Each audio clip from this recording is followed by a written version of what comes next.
Hello everyone. So here's the question. How'd you take a mix from this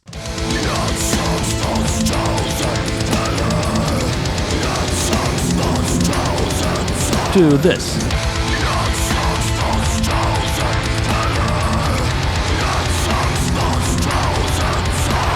It's all mastering. And in the following 8 minutes, Wojtek Wieslawski, the man who has mixed and mastered more than 300 records, including the iconic works by Behemoth and Decapitated, is gonna walk you through his mastering chain in this project, step by step. I always look on the mastering like the whole piece. You always need to keep in mind that whatever you are touching, it always influences to other stuff. So for example, if you touch the vocal, probably also it will change some kind of guitars or drums attack. It depends on frequency. If you want to fix one thing, be sure that It doesn't make the other things worse, like the other instruments. Right? yes. So when you receive a mix for mastering, where do you start? Like, what is the first step for you? The first step, I'm making the loudness how it's supposed to be at the end. How do you decide what it's supposed to be? Like, you're just pushing it to some kind of limits? I know that there was like loudness war, yes? And a lot of people say, oh, make it quieter.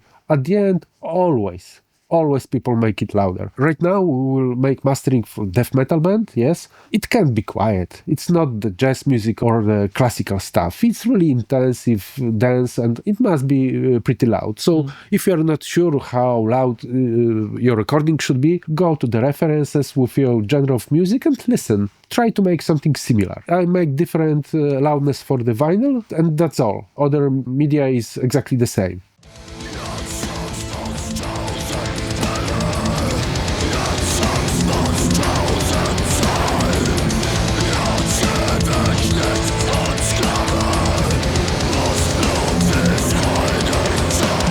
When you listen that mix, what's the most important thing you think should be corrected? I think I'm hearing a lot of mud in the mid-range, lower mid-range. Probably I would be trying to fix that. Yeah, so exactly, I'm starting from the same point. So I just removed like around 300 Hertz, yes. And again, I remove around 6,000 and a little bit more in the 8.5. This is like those frequencies that annoying me in the mix.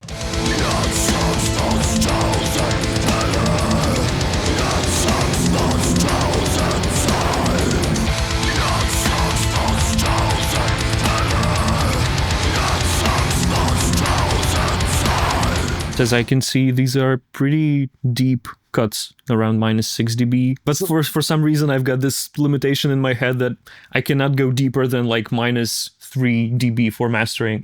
Man, always use your ears, not eyes. I know a lot of sound engineers and they think that it shouldn't be like this, yes? Like people spend so much time on the mix and making more cuts, change the mix. Yes, but I always make like 2-3 different versions. Yeah. One of them is really gentle, like you say, but the second I do in my vision. This is like how I wanted to hear it and band accept that, so... Yeah, awesome. Now I'm using the Wojtek. The free compressor, right? Yeah. Ratio 4:1, pretty fast attack and release. Sidechain 150 Hertz, like to... Not to mess with the low end. Yes. Yeah? Listen, guys, the snare and kick, but especially snare, how it changed.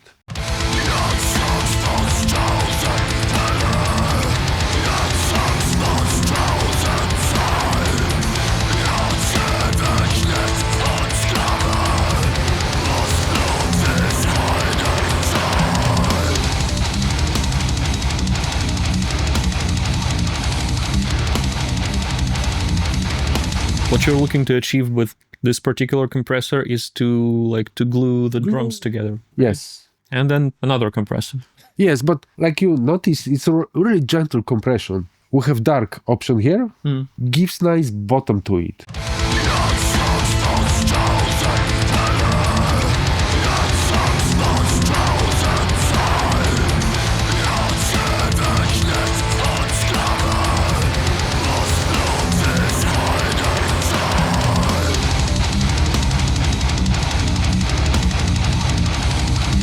Okay, so with this compressor, you're trying to adjust the character of the whole mix. Somehow, yes. And now again, FAB filter.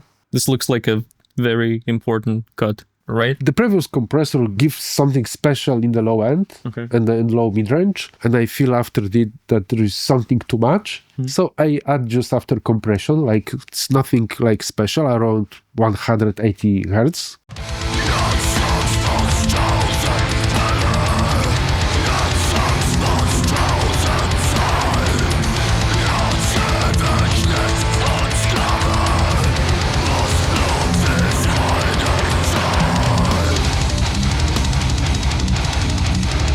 And now, guys, I have like De-esser. It's my favorite DMG audio.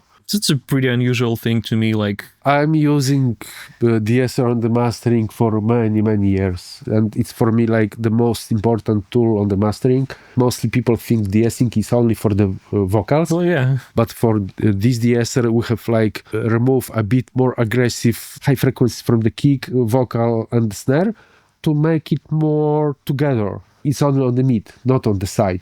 Oh, right.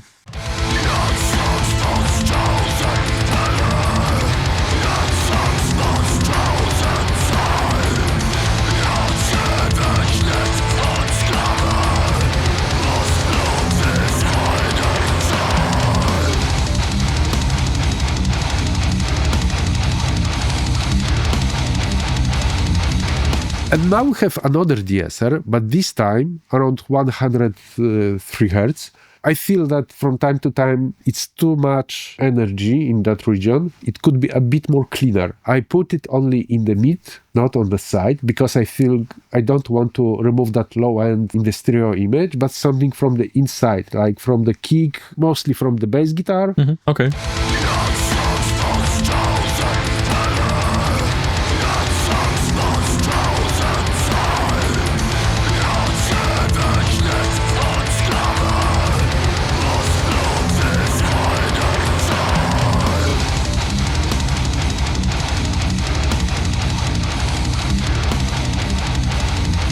Basically, when it comes to that mastering, we have it all, nothing more. There wasn't anything magical, but all these moves combined, they just work.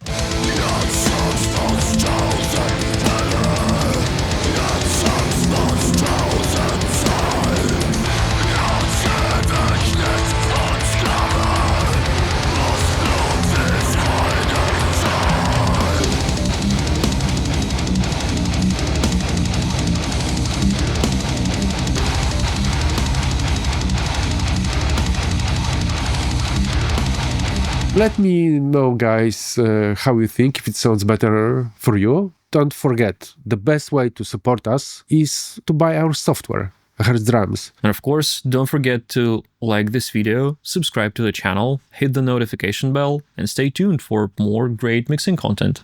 Bye.